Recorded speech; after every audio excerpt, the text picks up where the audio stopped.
All right, Pomp. So the first game, obviously Kenny Pickett, 6 of 7, 70 yards, touchdown to George Pickens.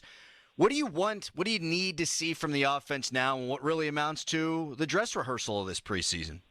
Yeah, I think more of it. If you're out there and with the first teamers, which they'll be tomorrow night, especially against Buffalo, which is going to line up all their first team guys, and for like a quarter and a half apparently. So, that's a good defense, a 4-3, and they got a lot of playmakers up front. Especially, I'd be interested to see how this offensive line does, against the likes of I don't know, Ed Oliver, for example, or Leonard Floyd. They have a lot of people there, and their linebackers, led by Milano, is one of the best. So I want to see more running. We didn't see hardly any of that last week, just to see how that situation is, especially with Najee Harris for a little bit, since they're going to play. I'm not a big fan of some of these guys playing, to be honest, just because I don't want to see, if you're them, the last thing you need is an injury in the preseason like they saw last year.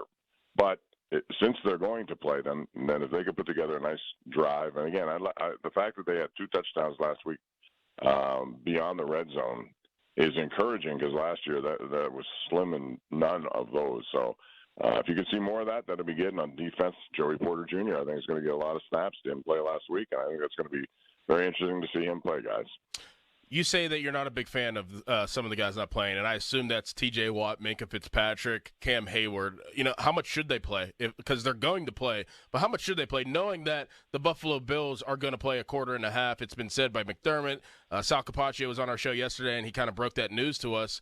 How much should T.J. Watt, Minkah, and Cam Heyward even play in this game? Not much. Like I said, my preference, Doran, would be to have none of it. I don't think they need to. I mean, Watt was the Defensive Player of the Year, and he never took a snap in that preseason where he had to hold in. So, the bottom line is if they want to get a taste of it just to get a feel, fine, but it can't be a lot. So, the first drive for Buffalo on offense, and if that's a 3 and out, that's enough for me.